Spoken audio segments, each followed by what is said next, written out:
Participate, engage, speak out, use your voice to be an effective advocate.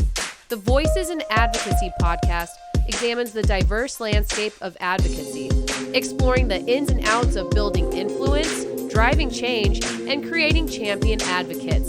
It's now time for the Voices in Advocacy podcast with your host, Roger Rickard.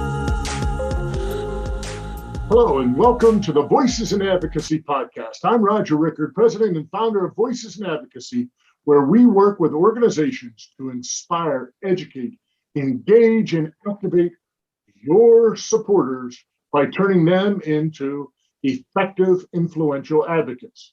And this is the podcast dedicated to the art of advocacy. This podcast is for the people that work and engage in advocacy efforts for their organizations, be they corporations, associations, trade organizations, and nonprofit cause groups. If you're one of the people that work to build grassroots advocacy and grow your community of advocates, then you're in the right place. Now, let's get started. In today's episode, we speak with LeeAnn Petersen, partner in the firm L Street Partners, which specializes in legislative and policy support, public affairs, event and meeting planning, fundraising, marketing, and branding geared towards inside the Beltway audience. Her extensive experience spans 25 years, including government relations and public affairs work at the local, state, and federal levels of government. She has gone from staffer to lobbyist to entrepreneur.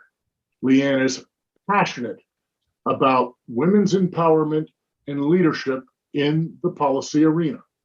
She is the founder of the Professional Women in Advocacy Conference, a national conference that attracts women working in advocacy, government relations, public affairs, political engagement, politics, campaigns, and public policy. And finally, LeeAnn is the past board member and past president of the Women in Government Relations, a professional society of 1,000 plus women in the field of lobbying. LeeAnn, thank you and welcome to today's show. Thank you for having me, Roger. It's great to be with you. I'm excited about today's show because this episode is going to be all about women in advocacy, government relations, public policy, the entire ecosystem that encompasses those areas. So let's get started with you. Your education is in political science. So why poli-sci and what made you want a career in government relations? Well, the initial goal, Roger, with a political science degree was to go to law school. And I wanted to go to law school because I wanted to help people. I was a former foster youth. And when I graduated high school, went on to college, and then went on to graduate school, I always dreamed of being able to pay back to the foster community what I'd learned. So the goal was to become a lawyer and to represent children and families. But then I sort of, midway through my major in college, I really got the bug for politics. And then I decided, well, maybe I could make change by running for office. And so I embarked on my career in politics thinking that I would someday be a lawmaker. And that sort of got derailed after I really got to work at the local level, and then in the state Senate in California, and then in DC. And I really saw what it takes to be a politician, and realized that for me, it probably would be better to stick to public administration and public policy, and that I could make more change that way. Yeah, well, and I get that because, I majored in political science at Penn State. I actually ran and won a few elections along the way, but decided ultimately that's not really where I'm best suited, and wanted to move on. So I get that and I understand that. But with your background, you have become an advocate without question, and you have become a leading advocate for women in government relations. So you are paying it back. How did that evolve for you?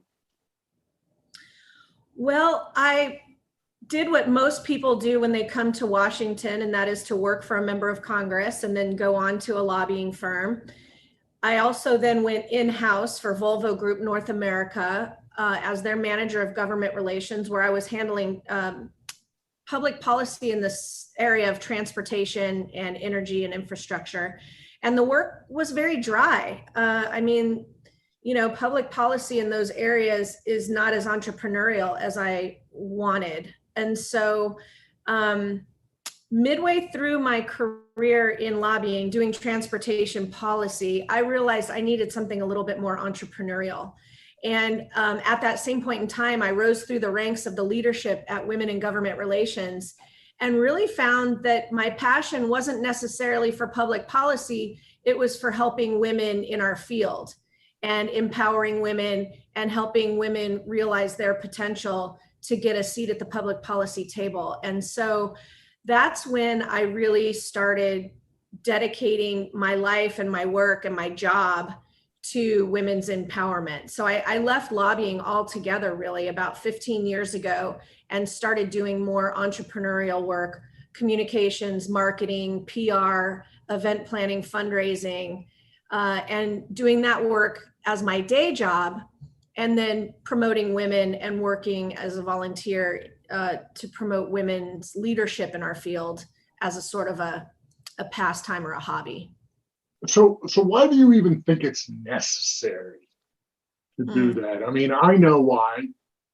You or at least I have some ideas. Mm-hmm. How about you, LeeAnn?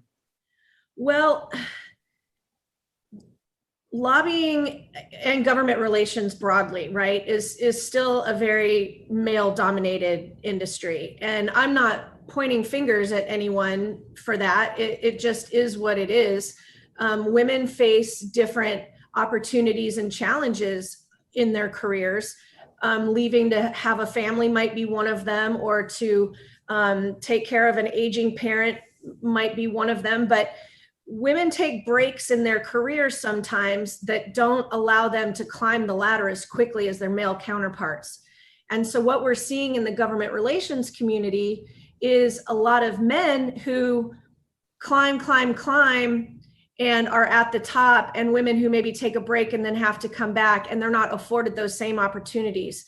Because in our field, relationships are critical. And if you leave the job for any period of time and let those relationships fall to the wayside, then you're not on equal footing with your male counterparts. So, and then at the end of the day, what happens is when you get into that room with a member of Congress or someone from the administration or any public policy official or lawmaker, if there aren't women around the table, the result is going to be policy that's not geared with women and children and families in mind. So there are a lot of people out there, Roger, that are working to get more women elected to public office, and I salute that. But I think that we can make just as big of a difference by getting more women at very senior levels around the policy table in the government relations field. I think that's a really good point. And yes, there are people making the push to have more women as the elected officials. But, I see that women do an incredible job in this, and for some obvious reasons why they do a great job. So how can you help, or how can you or any woman advocate their value better? Well, you've asked the magic question, and there are plenty of professionals out there, leadership coaches, executive coaches, who can help with this. I really recommend anyone who's seeking to advance in their career to utilize the services of one of these experts. And WGR has a whole cadre of them, ready and waiting to help. Women haven't been at senior levels of management as long as men have. They haven't navigated the hiring system as long as men have. So we still have some work to do when it comes to negotiating that salary, negotiating that higher position. We're learning and we're getting better at that. But we also had another setback along the way, which was other women who are very senior not reaching down to pull other women up. And that's because at one point in time, there just wasn't very much room at the top. Now there is. So what we should be seeing is more women helping other women, championing them, preparing them to ask the right questions, to seek the answers to get the position, the employment that they want, right? So that's in a nutshell. I think it just takes some time for us to get there and learn to ask the right questions. That's all. Right. And so you mentioned WGR as a reminder to everybody. That's Women in Government Relations, an organization that you served on the board and was a past president of. So are there additional tools out there to help women specifically in this field, help them kind of not only just survive, because that's not enough, but help them thrive in this process? Yes, thank you for asking that. It's such an important question. And women sometimes don't always ask for help because we're used to being sort of at the center of family and community, and we're used to, helping others and maybe not thinking about ourselves first. So here's my advice. If you need help crafting your resume, get a professional to help you craft your resume. If you're not on LinkedIn, then shame on you. You need to be on LinkedIn. 95% of employers are looking at LinkedIn. So get a profile on LinkedIn. And if you can, have a professional help you with that. Get a career coach, or if you're in the executive ranks, get an executive coach. There are tools out there that are available and that are affordable.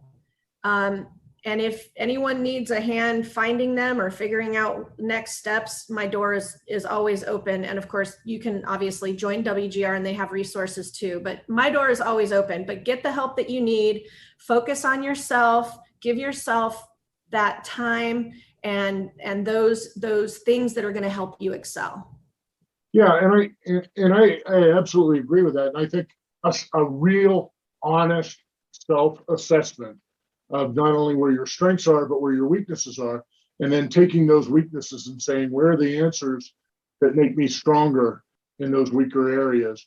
And I think that's a way that can help anyone, but in this particular vein, the conversation for women, to be able to do that. You as an entrepreneur, and in looking at your background, I've seen that you've founded numerous different entities along the way, and you're a partner now in L Street Partners. Running an organization is hard, and it provides a whole different set of skills. What are your biggest challenges in running an organization now?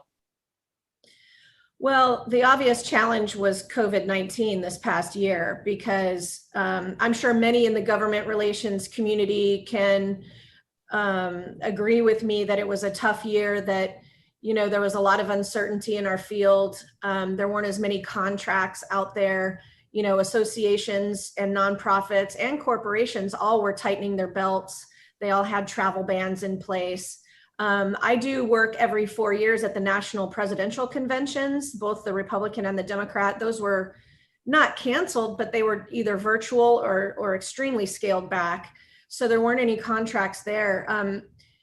And we had just started L Street Partners right before the pandemic hit. So that was my biggest challenge. But if it wasn't a pandemic year, I would tell you what the normal challenges are for women starting their own firm. It's charging enough money for their services and valuing their own services. It's being willing to hunt and kill what you eat, which is how we say in the consulting business, you don't make money unless you're out there hunting. So that's a challenge, because not all women are interested in doing that or well equipped to do that. I mean, you have to have drinks with people, you have to play golf with people, you have to be visible, and available. And sometimes that's hard for women who are mid-level in their careers and have families and community obligations and volunteer and church life and all that. So, the usual challenges are in place, Roger, but, the pandemic is probably the biggest one. Yeah, absolutely. And I think you're spot on, because time's always an issue. The bandwidth of what you can get done during that time, while you are still out there hunting and trapping and trying to put food on the table, uh, to keep it sustaining. Let's spin away for a second, and let's go somewhere else right now. What is the first thing that comes to mind when you think of the word advocacy? This is such a great question because it changes every few years. So when I first came to Washington, you could use the term lobbyist freely, and it didn't have any negative connotations. It wasn't until there was, the Abramoff scandal and some others that branded lobbyists with the scarlet letter. And so, we used to refer to ourselves as lobbyists, but then when that became a little distasteful, we sought other words to use. So we would call ourselves Washington representatives.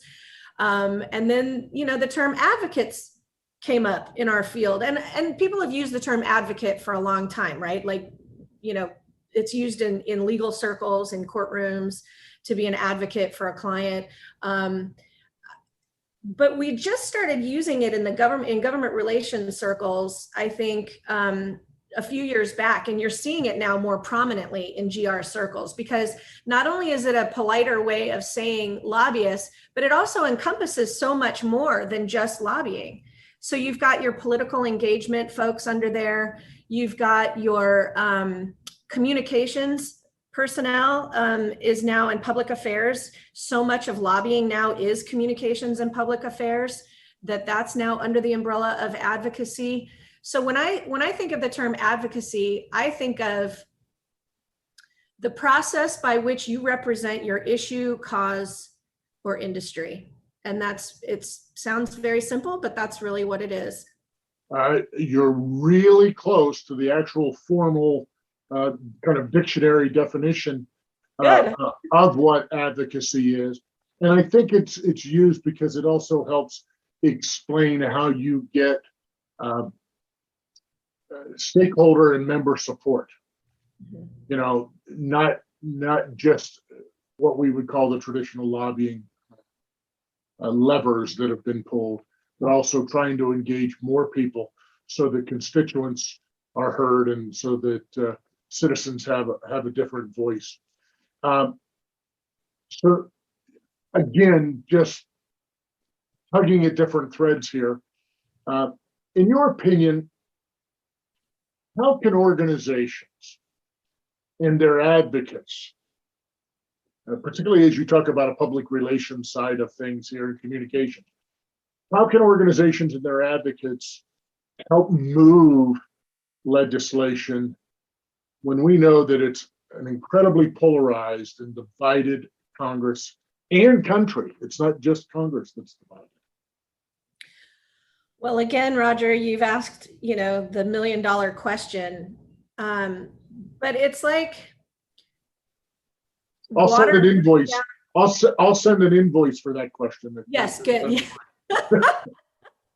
No, you have to answer it before you can get paid. That's okay. What it's like water flowing downstream. If you can't get something done in DC at the federal level because it's too because people aren't getting along, or it's then the water will move into a different direction, and maybe you can try at the local level or the state level. And so you see companies like Bird and Uber Eats and Uber and Lyft and all these other companies that are moving into cities without really going through the legislative or the policy process, asking forgiveness versus permission. So, there are folks that, try to work the right channels, but when that doesn't work, they go around. So, your guess is as good as mine. I'm very interested to see later this year, in October, when people start declaring for these 2022 races, to see where we're going to be, politically speaking, in terms of like traditional Republicans versus this new guard of Republicans. Democrats have the same issue on that side, the AOCs of the world versus the more traditional moderate blue dog Democrats. So I think folks aren't getting along very well in DC right now, but I think it's cyclical. I think the pendulum will come back the other direction. And I think this October, we're going to see some of that starting to change. Yeah, LeeAnn, I agree with you. And I love the water analogy, though. It finds a different path. If you've blocked it here, there's different ways that it will flow. I think that's very apropos in the political world, and whether that is flow differently in DC, flow differently at the state and local levels, And one of the things that I love to point out to people is that, and so if you're listening to the podcast, there are 537 people in Washington that are elected. 100 senators, the 435 Congress people, and the president and vice president of the United States. But there's 329,000 other elected officials in this country. Yeah. And they have all kind of jobs, from be it water district or be it, county commissioners. I mean, we could go on, dog catcher. It doesn't matter what the position is, but these people are all elected and they all serve at the will of the people. And so because of that, there are many, many places to go. And so I often find that people kind of beat their head up against the wall thinking that things are so terrible because of what they see on national news necessarily, and the impact of that.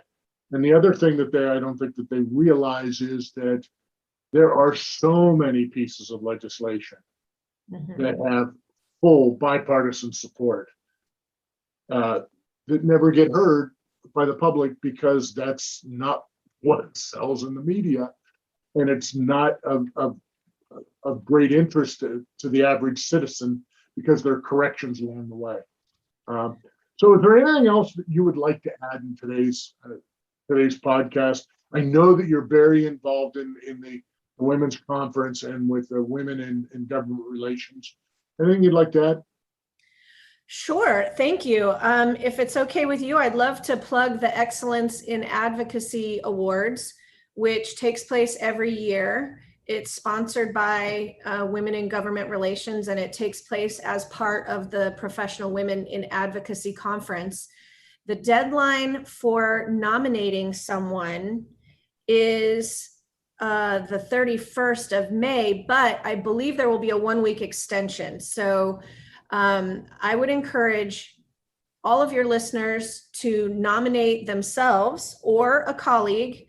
It's free, it's easy, it takes about 10 minutes. You can find the nomination form on the conference website, which is pwiaconference.org, and nominate someone today. This process of nominating someone, whether they win or not, affords them 6 weeks of visibility for either their cause or their organization, or in the case of the Up and Comer Award, for them personally. So it's a very easy, free way to get visibility for people who do this work every day. They're everyday advocates. They're not members of Congress. They're not heads of associations. These are regular everyday advocates. It's the only award in town that recognizes them. And I've never met someone who was nominated who regretted it. And, so I think nominate a colleague today. Thank you for letting me plug that, Roger. Oh, you're more than welcome, LeeAnn. I think it's a great thing to do. Recognizing people that are out in the field doing the hard work, the lifting and the toil all day long. I think it's very appropriate. And it goes back to what we discussed right at the beginning about how do you empower women more. And when people see that they're winning awards, that they're participating, and that the accolades are coming their way for the hard work that they put in, then it helps elevate the entire profession and the women within that profession. LeeAnn, how can people reach you? I know you gave the website for the award, but how can people either reach you? You mentioned earlier about LinkedIn, or how can they reach women in government relations? Sure. So you can email me directly at my WGR email address, which is lpetersen, and that's PETERSEN @WGR.org. And happy to answer any questions, happy to provide mentorship, guidance, have coffee with you. I have an open door policy. And I have to tell you, Roger, probably the most rewarding thing so far about my whole career, it hasn't been meeting presidents of the United States or shaking hands with foreign diplomats or members of Congress. It's been helping women in my field. And how now, probably 2 generations later, we have young women coming up who know my name because I helped their mom and their mom put them in touch with me. And so it's just been so gratifying. So thanks for letting me join you on your podcast today and to give folks my information. What a statement of legacy, LeeAnn. I think that's absolutely great, helping the other generations as they come up through. Well, folks, that's a wrap of today's great conversation with LeeAnn Petersen, partner in L Street Partners. LeeAnn, thank you for being on the show, and all the best to you. Thanks for having me, Roger. Take care.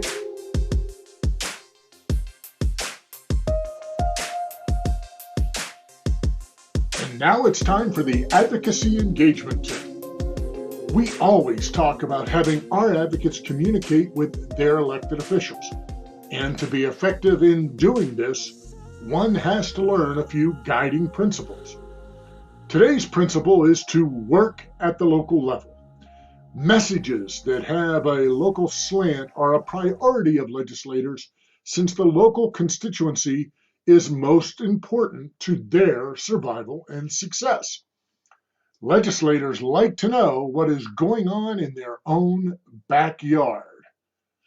Do you have a program to train and onboard your new advocates or reinforce advocacy best practices and principles to your existing grassroots advocates?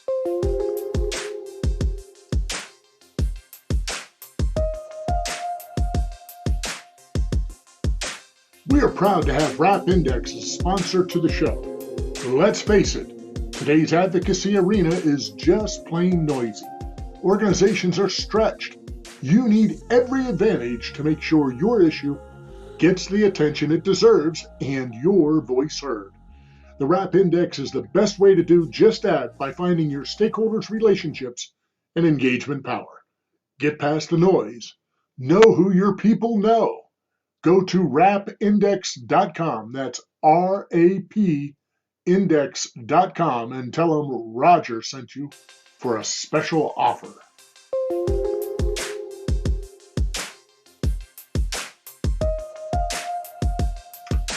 A few quick notes to end this episode. In upcoming episodes, you will be treated to great interviews from leaders in the world of politics, associations, and nonprofit causes. If you like today's podcast, head over to where you find your podcasts and subscribe to the Voices in Advocacy podcast today. A big thank you to today's distinguished guest. We at Voices in Advocacy work with organizations to inspire, educate, engage, and activate your supporters by turning them into effective, influential advocates. That's it for this episode of the Voices in Advocacy. Remember, you have the power to be an effective, influential advocate. Now go out and make it a better world. We hope you enjoyed today's Voices in Advocacy podcast and look forward to you joining us again next week. To learn more about Voices in Advocacy, go to our website, voicesinadvocacy.com.